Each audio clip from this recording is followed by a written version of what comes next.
안녕하십니까. 여러분을 성경의 지세계로 안내할 성김은 박사입니다. 반갑습니다. 네, 오늘은 예수께서 초실절에 부활하셨다고? 라는 의문을 제기하면서 바울의 말에 따라서 평가를 해보도록 하겠습니다. 오늘의 이슈는 다음과 같습니다. 오늘은 다음과 같은 일부 주장들을 조사해 봅니다. 예수의 부활절이 구약의 초실절이었다라고 하는 주장이죠. 또 이런 주장의 근거로 바울이 예수가 구약 절기 중에 6월절에 돌아가셨다. 그리고 초실절에 부활의 첫 열매라고 하는 표현으로 부활했다고 말했다고 주장을 하는 것을 제가 한번 살펴보도록 하겠습니다. 자, 첫 번째는 이제 오경과 구약의 경우들입니다.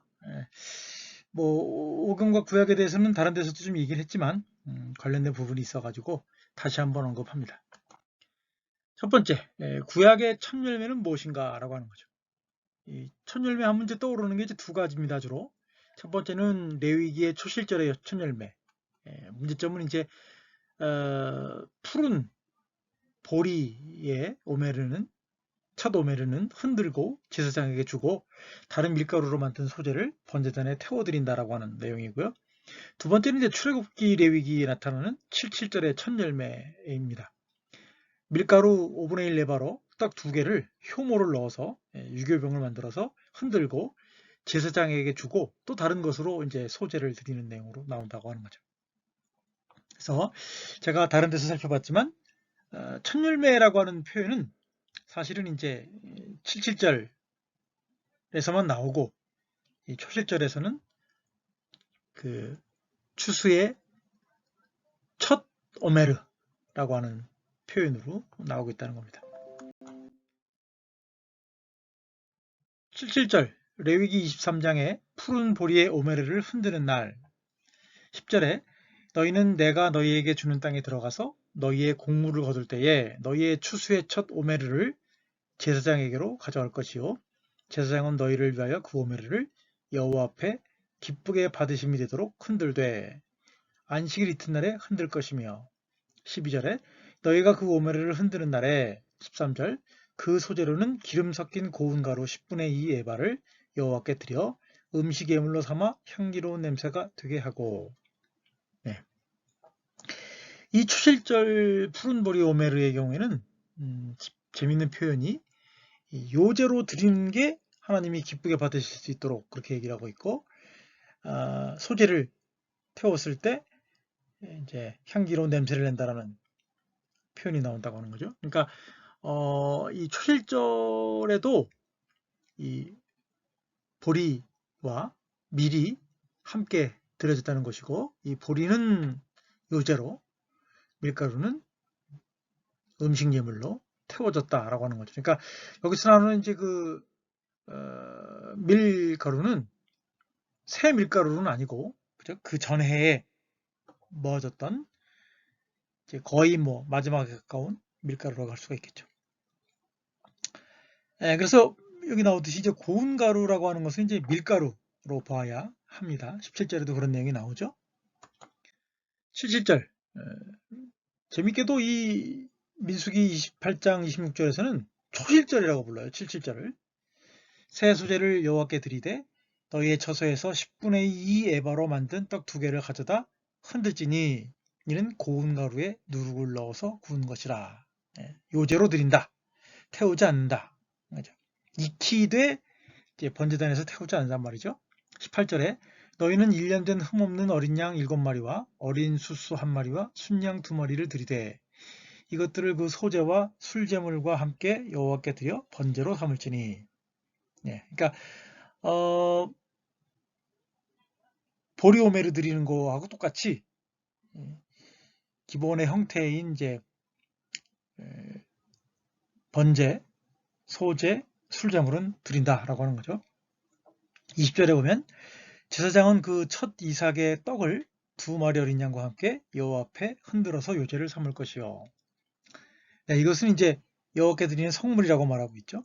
이것은 이제 하나님께 드리는 요제 의식을 취하고 제사장에게 주는 겁니다. 그래서 이것은 번제단에서 태우는 제물이 아니고 그래서 태우지 않습니다. 네, 이제 구약의 다른 천녀매들도 한번 살펴볼게요. 구약에 이제 비쿠림 혹은 레시트라는 표현이 이제 같이 등장하는데 민수기 18장 16절, 17절 처음 익은 열매의 날에 이제 비쿠림이 사용됐죠. 이건 당연히 이제 그 밀이죠. 느헤미야 12장 44절 곧 율법에 정한 대로 거제물과 처음 익은 것과 11조를 모든 성읍밭에서 거두어 이 곳간에 쌓게 하였노니. 네, 레시트라고 하는 것도 이제 여긴 제가 처음 읽는 것이라고 해놨는데 이것이 이제 처음 익은 것일 수도 있고 그 익은 거의 첫일 것도 있고요. 하여튼 어쨌거나 곳간에 쌓아두는 것은 이제 이 푸른 보리를 말한다고 보기는 어렵겠죠. 다 익은 보리, 다 익은 밀을 의미한다고 보겠고요. 이제 뭐 첫 열매의 상징적인 사용으로는 예레미야서 2장 3절에도 나옵니다. 이스라엘은 그의 첫 곡식이라. 정확하게는 이제 거둔 것들의 첫 번째다라는 말이죠. 거둔 것들의 첫 번째. 그래서 이제 뭐 이스라엘 자체가 추수물은 아니니까 상징적인 측면에서 사용됐다고 볼 수가 있겠죠. 자, 구매가 후원입니다. 많은 구매를 부탁드립니다. 하나는 피와 고기의 신학이고요. 플랜터스에서 나왔고, 하나는 기독교 역사 속 술 개정판입니다. 그 다음에 사무엘서 열왕기 내러티브 읽기도 있습니다. 많은 구매 부탁드립니다. 네, 여러분들의 정기적인 강의 후원에 손길을 찾습니다. 콘텐츠 제작에 재정적인 후원이 많이 필요합니다. 여러분들이 마음이 생기시면 후원하실 한 달 일구자는 5만원이고 매달 20명의 강의 후원자를 찾습니다. 감사합니다. 계좌는 성기문 국민은행 218 21 0840 964입니다. 감사합니다. 자, 바울의 입장을 살펴보겠습니다. 바울이 이제 아파르케라고 하는 단어를 사용했는데, 제가 여기 참조한 출처에 따르면 이 아파르케라고 하는 하나의 명사가 4가지 정도 의미로 사용됐다고 그래요. 첫 번째는 첫 열매, 두 번째는 첫 번째 사건, 세 번째는 그리스도 부활의 첫 열매, 네 번째 선물 혹은 출생증명서. 첫 열매라고 번역 때는 로마서 11장 16절이죠. 로마서 11장 16절 보면 먼저 관련된 구절이 이제 잠언 3장 9절이요. 내 재물과 내 모든 산물의 처음으로 여호와를 공경하라. 있죠? 여기 이제 그 모든 산물이라고 하는 것은 우리가 생각하는 것처럼 그 보리와 밀가루를 구분하는 것이 아니라 모든 산물을 의미하는 거예요, 말 그대로. 에스겔서 44장 30절은 또 각종 모든 열매, 추수의 첫 것, 비쿠리라고 되어 있죠. 그래서 하여튼 산물의 첫 번째 거라고 하는 측면에서 사용됐다고 하는 점이고요. 이건 이제 푸른 보리에 아직 덜 익은 푸른 보리의 첫 오메를 의미하는 것은 아니라는 것은 명확한 것 같아요. 로마서 11장 16절에 보면 이제 첫 부분을 하나님께 드리면 그 반죽 덩어리 전체도 거룩합니다. 로마서 11장 16절이죠. 반죽의 첫 번째 것의 거제를 의미합니다. 민수기 15장 18절에서 21절에 보면 이스라엘 자손에게 말하여 이르라 너희는 내가 인도하는 땅에 들어가거든 그 땅의 양식을 먹을 때에 여호와께 거제를 드리되 너희의 반죽의 첫 번째 것 가운데 떡을 거제로 타작마당의 거제같이 들어드리라. 들어드리라는 말은 이제 거제라고 하는 그 명사형의 동사형을 말하는 거죠.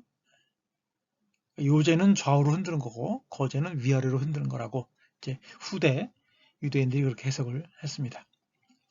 21절에 너희의 반죽의 첫 번째 것으로 떡을 대대의 여호와께 거제로 드릴지라. 그러니까 추수를 해서 밥을 먹게 됐을 때 이제 여호와께 이제 거제로 드리라고 얘기를 하고 있고요. 반죽의 첫 번째 것으로 떡을 거저로 드리라 이렇게 얘기를 하고 있어요. 그러니까 여기서는 이제 이것이 첫 추수의 첫 건지 아니면 그냥 일반적으로 만든 것의 첫 번째 것을 드리라는 것인지는 좀 약간 애매한 부분이 있죠. 네. 레위기 23장과 민수기 15장은 유사한 점도 있고 차이점도 있어요. 그래서 18절은 너희는 내가 인도하는 땅에 들어가거든 이라고 하는 표현은 레위기 23장 10절 너희는 내가 너희에게 주는 땅에 들어가서 라고 하는 말하고 유사하지만 또 한편으로는 차이가 있어요. 그래서 19절에는 그 땅의 양식을 먹을 때에 여호와께 거제를 드리되 그러나 이제 레위기 23장 10절에서는 너희 곡식을 거둘 때에 너희의 추수의 첫 오매를 제사장으로 가져올 것이요 라고 하는 점에서 차이가 있다고 할 수가 있겠죠. 그러니까 레위기 23장은 이제 추수의 첫 보리 덜 익은 푸른 보리의 이삭의 첫 것을 얘기를 한다면 민수기 15장 19절에서는 땅의 양식을 먹을 때에 거제로 드려라 그렇게 얘기를 하고 있다는 거죠. 그런 면에서 덜 익은 보리 오메르를 지칭하는 것은 아니라고 하는 점이고 또 이 경우에는 추수한 곡식을 탈곡해서 가루로 빻은 것들 가운데 첫 번째 덩어리를 드리라고 명령하고 있기 때문에 이번에는 레위기 초실절, 7절의 요제가 아니고 또 거제라고 하는 점에서 유사한 부분도 있고 차이점도 있다는 것을 우리가 알 수가 있겠죠. 그래서 민수기 15장에서 말하는 것은 7절이나 초실절과 관련이 있을 수도 있고 없을 수도 있다 라고 그렇게 할 수가 있겠죠. 두 번째는 이제 이방인 개종의 첫 번째 사건을 지칭할 때 아파르케라고 하는 말을 사용했다는 거죠. 고린도전서 16장 15절하고 로마서 16장 5절에 나옵니다. 형제들아 스데바나의 집은 곧 아가야의 첫 열매요 또 성도 섬기기로 작정한 줄을 너희가 아는지라 내가 너희를 권하노니. 로마서죠. 또 저희의 집에 있는 교회에도 문안하라. 내가 사랑하는 에베네도에게 문안하라. 그는 아시아에서 그리스도께 처음 맺은 열매니라. 이 라이트는 이제 로마서 주석에서 앞으로 더 많은 열매가 맺힐 것이라고 하는 증표라고 해석을 합니다. 네. 그래서 뭐 첫 열매라는 표현일 수도 있지만 첫 번째라고도 말할 수가 있는 거예요. 세 번째는 이제 그리스도, 부활의 첫 열매라고 하는 표현으로 고린도전서 15장 20절과 23절에 나옵니다. 그러나 이제 그리스도께서 죽은 자 가운데서 다시 살아나사 잠자는 자들의 첫 열매 혹은 첫 번째가 되었다. 그러나 각각 자기 차례대로 되나니 먼저는 첫 열매인 그리스도요. 다음에는 그가 강림하실 때에 그리스도에게 속한 자요. 다른 표현으로 하면 그리스도가 첫 번째, 그가 강림하실 때 그리스도에게 속한 자들이 두 번째, 첫 번째, 두 번째로 해석할 수도 있다고 하는 거죠. 그래서 이것은 보리추수의 첫 오메르인가 밀추수의 첫 열매인가를 논한다기보다는 첫 번째 아파르카가 의미하는 바가 무엇인가에 더 집중해야 한다고 하는 것이죠. 그래서 여기에서는 뭐 첫 번째, 두 번째, 세 번째라는 표현보다는 일종의 맛보기, 그죠? foretaste, 예고편으로도 번역하는 게 낫지 않을까 생각이 들기도 하고 뒤에서도 얘기하겠지만 시작과 끝 그렇게 말하는 것도 더 합당한 해석이 될 수 있지 않나 생각이 듭니다. 네 번째는 이제 선물 혹은 출생증명서예요. 로마서 8장 23절 보면 그뿐 아니라 또한 우리 곧 성령의 아파르케를 받은 우리까지도 속으로 탄식하여 양제될 것을 곧 우리 몸의 속량을 기다리느니라. 엔티라이트는 이것을 완전한 구원의 보증금이라고 해석을 했어요. 그런 면에서 보면 아파르케를 첫 열매로 해석하기보다는 오히려 연속성의 측면에서 아직 받지 못한 것을 확증해주는 선물 혹은 출생증명서라고 해석을 해야 된다고 볼 수 있겠습니다. 네, 레위기 77절은 첫 번째 열매를 바쳤고 민수기는 77절을 초실절이라고도 부른다는 거죠. 초실절이 말하는 보리삭은 덜 익은 것을 말하며 77절이 말하는 첫 열매는 본격적인 한 해의 첫 추수, 즉 밀추수의 시작을 의미합니다. 모든 제물에는 밀가루가, 포도주가, 고기가 사용되었다는 점도 우리가 잊지 말아야 할 것 같습니다. 두 번째로 예수가 첫 열매가 되었다는 바울의 말은 초실절이 즉 부활절이라고 하는 주장을 하는 근거로 사용하기도 하지만 이 아파르케라고 하는 한 단어를 사용해서 문맥에 따라 약간씩 다양한 의미로 사용되었다고 하는 것을 우리가 알아야 한다고 하는 거죠. 그래서 first and last, 처음, 끝이라는 대조보다는 시작과 종결, 마지막, 맛보기와 실현이라고 하는 측면의 대조로도 이해할 수 있겠습니다. 그래서 하여튼 바울의 언급은 구약 추수의 정확한 날짜, 순서를 말한다기보다는 예수의 부활이 갖고 있는 중요성을 말하는 것으로 볼 수가 있겠고, 앞서 말씀드렸던 것처럼 아파르케라고 하는 말은 부활의 첫 열매, 소위 첫 번째 부활, 그렇게 볼 수도 있겠죠. 부활의 첫 번째라고 하는 측면도 있지만 다른 의미에서 처음, 그죠? 어떤 그 이방인 개종자, 첫 번째 개종자라는 측면으로도 사용되었고, 또는 이제 어떤 최후 구속의 확증으로 미리 받은 거, 그죠? 증명서, 그런 식으로도 해석될 수가 있기 때문에 이것을 단지 그냥 바울이 동일한 단어를 가지고 말한 것 중에 이 고린도서를 가지고 첫 열매가 되었다고 했기 때문에 그날은 초실절이고 초실절은 부활절이다 라고 얘기하는 것은 너무 단순한 해석이 아닌가, 그렇게 생각하는 것이 이제 저의 결론입니다. 네, 들어주셔서 감사드립니다. 네, 정기적인 강의 후원의 손길을 찾습니다. 오늘 강의 유익하셨나요? 네, 유익하셨기를 바랍니다. 콘텐츠 제작에 재정적인 후원이 많이 필요합니다. 후원하실 한 달 1계좌는 5만원이며 매달 20명의 강의 후원자를 찾습니다. 감사합니다. 계좌는 성김은 국민은행 218-21-0840-964입니다. 감사합니다.